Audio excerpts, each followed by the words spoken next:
ಆಕಾಶವಾಣಿ ವಾರ್ತೆಗಳು ಓದುತ್ತಿರುವವರು ಅಕ್ಷಯ್ ಹೆಚ್ಎಂ. ಮುಖ್ಯಾಂಶಗಳು: ಲಡಾಖ್ ಮತ್ತು ಜಮ್ಮು ಕಾಶ್ಮೀರದಲ್ಲಿ ಇಂದಿನಿಂದ ಜನಗಣತಿ 2027 ಸ್ವಯಂ ನೋಂದಣಿ ಪ್ರಕ್ರಿಯೆ ಆರಂಭ. ಯುಜಿಸಿ ನೆಟ್ 2026 ಪ್ರಶ್ನೆ ಪತ್ರಿಕೆಗಳಲ್ಲಿ ದೋಷಗಳ ಹಿನ್ನೆಲೆ 3 ವಿಷಯಗಳಿಗೆ ಮರುಪರೀಕ್ಷೆ. ಭಾರತದ ಬ್ರಿಕ್ಸ್ ಅಧ್ಯಕ್ಷತೆಯಡಿ ಇಂದು ಪರಿಸರ ಕಾರ್ಯಕಾರಿ ಗುಂಪು ಮತ್ತು ಸಂಪರ್ಕ ಗುಂಪಿನ ಹಿರಿಯ ಅಧಿಕಾರಿಗಳ ಸಭೆ ಹಾಗೂ ಬಿಡಬ್ಲ್ಯೂಎಫ್ ವಿಶ್ವ ಬ್ಯಾಡ್ಮಿಂಟನ್ ಚಾಂಪಿಯನ್ಶಿಪ್ ನವದೆಹಲಿಯಲ್ಲಿ ಇಂದು ಆರಂಭ. ವಾರ್ತೆಗಳ ವಿವರ.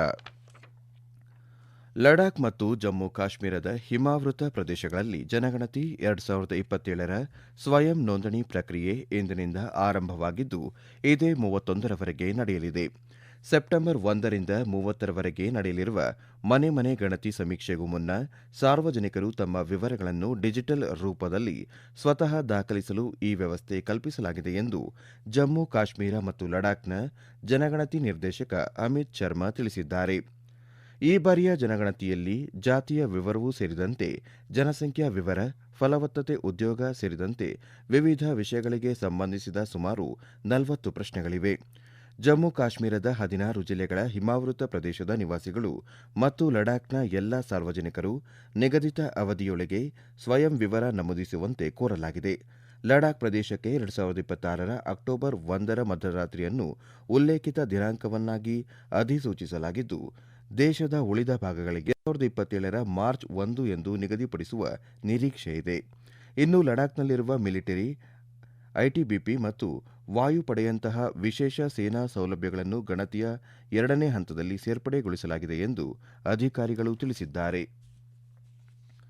ಯುಜಿಸಿ ನೆಟ್ ಪರೀಕ್ಷೆಯ ಇಂಗ್ಲಿಷ್, ವಾಣಿಜ್ಯಶಾಸ್ತ್ರ ಮತ್ತು ಸಮಾಜಶಾಸ್ತ್ರ ವಿಷಯಗಳ ಪ್ರಶ್ನೆ ಪತ್ರಿಕೆಗಳಲ್ಲಿ ಹಲವಾರು ದೋಷಗಳ ಬಗ್ಗೆ ದೂರುಗಳು ಬಂದ ಹಿನ್ನೆಲೆಯಲ್ಲಿ ರಾಷ್ಟ್ರೀಯ ಪರೀಕ್ಷಾ ಸಂಸ್ಥೆ ಎನ್ಟಿಎ ಈ 3 ವಿಷಯಗಳಿಗೆ ಮರುಪರೀಕ್ಷೆಯನ್ನು ಘೋಷಿಸಿದೆ.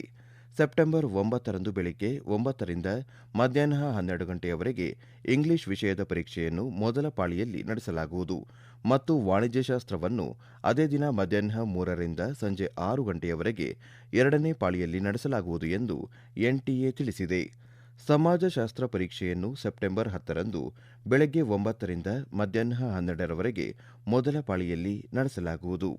ಜೂನಿಯರ್ ರಿಸರ್ಚ್ ಫೆಲೋಶಿಪ್, ಸಹಾಯಕ ಪ್ರಾಧ್ಯಾಪಕರ ಅರ್ಹತೆ ಮತ್ತು ಪಿಎಚ್ಡಿ ಕಾರ್ಯಕ್ರಮಗಳ ಪ್ರವೇಶಕ್ಕಾಗಿ ಜೂನ್ 22ರಿಂದ 30ರವರೆಗೆ 87 ವಿಷಯಗಳಲ್ಲಿ ಯುಜಿಸಿ ನೆಟ್ ಪರೀಕ್ಷೆಯನ್ನು ಎನ್ಟಿಎ ನಡೆಸಿತ್ತು. ಕೆಲವು ದೋಷಗಳ ಬಗ್ಗೆ ದೂರು ಬಂದ ಹಿನ್ನೆಲೆಯಲ್ಲಿ ಈ ದೋಷಗಳನ್ನು ಪರಿಶೀಲಿಸಲು ಎನ್ಟಿಎ ಒಂದು ಸಮಿತಿಯನ್ನು ರಚಿಸಿತ್ತು. ನ್ಯಾಯಯುತ ಮತ್ತು ದೋಷಮುಕ್ತ ಪರೀಕ್ಷೆಯನ್ನು ನಡೆಸುವ ಹಿತದೃಷ್ಟಿಯಿಂದ ಈ 3 ವಿಷಯಗಳಿಗೆ ಮರುಪರೀಕ್ಷೆ ನಡೆಸಬೇಕೆಂದು ಸಮಿತಿ ಶಿಫಾರಸು ಮಾಡಿತ್ತು. ಕೇಂದ್ರ ಸಿಬ್ಬಂದಿ, ಸಾರ್ವಜನಿಕ ಕುಂದುಕೊರತೆ ಮತ್ತು ಪಿಂಚಣಿ ಸಚಿವಾಲಯದ ರಾಜ್ಯ ಸಚಿವ ಡಾ ಜಿತೇಂದ್ರ ಸಿಂಗ್ ಅವರು ಇಂದು ನವದೆಹಲಿಯಲ್ಲಿ ರಾಷ್ಟ್ರೀಯ ಅನುಭವ್ ಪ್ರಶಸ್ತಿ 2026 ಪ್ರದಾನ ಮಾಡಲಿದ್ದಾರೆ. ಈ ಕಾರ್ಯಕ್ರಮದಲ್ಲಿ ಪಿಂಚಣಿ ಮಿತ್ರ ಕೈಪಿಡಿ ಹಾಗೂ ರಾಷ್ಟ್ರವ್ಯಾಪಿ ಡಿಜಿಟಲ್ ಜೀವನ್ ಪ್ರಮಾಣಪತ್ರ ಅಭಿಯಾನ 5ರ ಮಾರ್ಗಸೂಚಿಗಳನ್ನು ಸಹ ಬಿಡುಗಡೆ ಮಾಡಲಾಗುವುದು ಎಂದು ಸಚಿವಾಲಯ ತಿಳಿಸಿದೆ. ಇದರ ಜೊತೆಗೆ ನಿವೃತ್ತರಾಗುತ್ತಿರುವ ನೌಕರರಿಗಾಗಿ ರೂಪಿಸಲಾದ ಉತ್ಪನ್ನಗಳು ಮತ್ತು ಸೇವೆಗಳನ್ನು ಪ್ರದರ್ಶಿಸಲು 17 ಪಿಂಚಣಿ ವಿತರಣಾ ಬ್ಯಾಂಕ್ಗಳ ಪ್ರದರ್ಶನವನ್ನು ಸಹ ಆಯೋಜಿಸಲಾಗಿದೆ.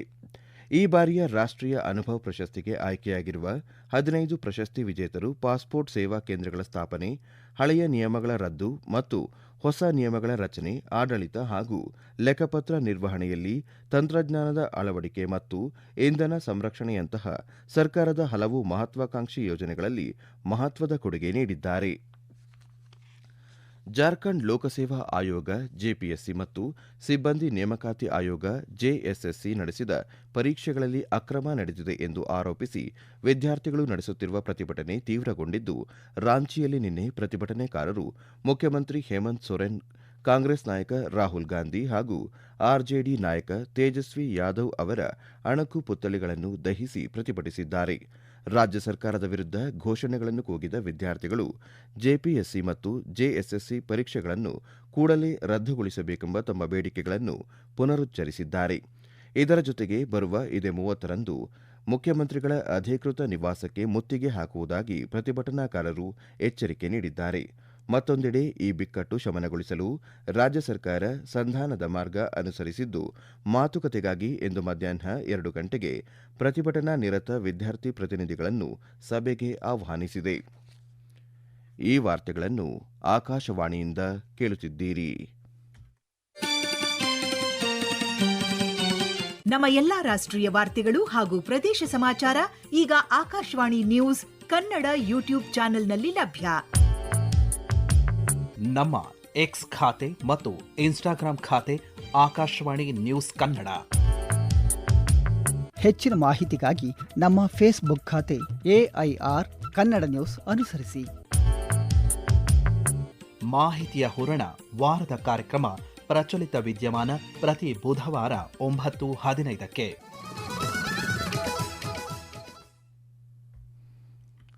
ಭಾರತ ನಾಳೆ ನವದೆಹಲಿಯಲ್ಲಿ 12ನೇ ಬ್ರಿಕ್ಸ್ ಪರಿಸರ ಸಚಿವರ ಸಭೆಯನ್ನು ಆಯೋಜಿಸಿದೆ. ಈ ಸಭೆಗೆ ಮುಂಚಿತವಾಗಿ ಇಂದು ಹವಾಮಾನ ಬದಲಾವಣೆ ಮತ್ತು ಸುಸ್ಥಿರ ಅಭಿವೃದ್ಧಿಯ ಕುರಿತಾದ ಪರಿಸರ ಕಾರ್ಯಕಾರಿ ಗುಂಪು ಮತ್ತು ಸಂಪರ್ಕ ಗುಂಪಿನ ಬ್ರಿಕ್ಸ್ ಹಿರಿಯ ಅಧಿಕಾರಿಗಳ ಸಭೆ ನಡೆಯಲಿದೆ. ಈ ಕಾರ್ಯಕ್ರಮ ಭಾರತದ ಬ್ರಿಕ್ಸ್ ಅಧ್ಯಕ್ಷತೆಯ 2026ರ ಧ್ಯೇಯ ವಾಕ್ಯ ಸ್ಥಿತಿಸ್ಥಾಪಕತ್ವ, ನಾವೀನ್ಯತೆ, ಸಹಕಾರ ಮತ್ತು ಸುಸ್ಥಿರತೆಗಾಗಿ ನಿರ್ಮಾಣ ಎಂಬುದರ ಕುರಿತಾಗಿ ನಡೆಯಲಿದೆ. ಬ್ರಿಕ್ಸ್ ಪರಿಸರ ಸಚಿವರ ಸಭೆಯ ಅಧ್ಯಕ್ಷತೆಯನ್ನು ಕೇಂದ್ರ ಪರಿಸರ, ಅರಣ್ಯ ಮತ್ತು ಹವಾಮಾನ ಬದಲಾವಣೆ ಸಚಿವ ಭೂಪೇಂದ್ರ ಯಾದವ್ ವಹಿಸಲಿದ್ದಾರೆ. ಭಾರತದ ಅಧ್ಯಕ್ಷತೆಯ ಭಾಗವಾಗಿ ಬ್ರಿಕ್ಸ್ ಪರಿಸರ ಕಾರ್ಯಕಾರಿ ಗುಂಪಿನ ಅಡಿಯಲ್ಲಿ ಕೇಂದ್ರೀಕೃತ ತೊಡಗಿಸಿಕೊಳ್ಳುವಿಕೆಗಾಗಿ ಭಾರತ ಸುಸ್ಥಿರ ಜೀವನ ಶೈಲಿಯನ್ನು ಉತ್ತೇಜಿಸುವುದು, ಅರಣ್ಯೀಕರಣ, ಕಾಡ್ಗಿಚ್ಚು ನಿರ್ವಹಣೆ ಮತ್ತು ವಿಪತ್ತು ಸ್ಥಿತಿಸ್ಥಾಪಕತ್ವ, ವೃತ್ತಾಕಾರದ ಆರ್ಥಿಕತೆ ಮತ್ತು ಹೊಂದಾಣಿಕೆ ಎಂಬ 4 ಆದ್ಯತೆಯ ಕ್ಷೇತ್ರಗಳನ್ನು ಗುರುತಿಸಿದೆ ಎಂದು ಸಚಿವಾಲಯ ತಿಳಿಸಿದೆ. ವಿಶಾಖಪಟ್ಟಣಕ್ಕೆ ಬರುವ ಮತ್ತು ಅಲ್ಲಿಂದ ಹೊರಡುವ ಏರ್ ಇಂಡಿಯಾದ ಎಲ್ಲಾ ವಿಮಾನಗಳು ಇಂದಿನಿಂದ ಭೋಗಪುರಂನ ಹೊಸ ಅಲ್ಲೂರಿ ಸೀತಾರಾಮ ರಾಜು ಅಂತಾರಾಷ್ಟ್ರೀಯ ವಿಮಾನ ನಿಲ್ದಾಣದಿಂದ ಅಸ್ತಿತ್ವದಲ್ಲಿರುವ ವಿಮಾನ ನಿಲ್ದಾಣ ಕೋಡ್ VTZ ಅನ್ನು ಬಳಸಿಕೊಂಡು ಕಾರ್ಯನಿರ್ವಹಿಸಲಿದೆ ಎಂದು ಘೋಷಣೆ ಮಾಡಿದೆ. ಭೋಗಪುರಂ ಮತ್ತು ದೆಹಲಿ ನಡುವೆ ವಾರಕ್ಕೊಮ್ಮೆ 14 ವಿಮಾನಗಳನ್ನು ನಿರ್ವಹಿಸುವುದನ್ನು ಮುಂದುವರಿಸಲಾಗುವುದು ಎಂದು ಏರ್ ಇಂಡಿಯಾ ತಿಳಿಸಿದೆ. 77,342 ಚದರ ಮೀಟರ್ಗಳಲ್ಲಿ ವ್ಯಾಪಿಸಿರುವ ಹೊಸ ಟರ್ಮಿನಲ್ ಪ್ರಯಾಣಿಕರ ಸೌಕರ್ಯ ಮತ್ತು ಕಾರ್ಯಾಚರಣೆಯ ದಕ್ಷತೆಯನ್ನು ಹೆಚ್ಚಿಸುತ್ತದೆ.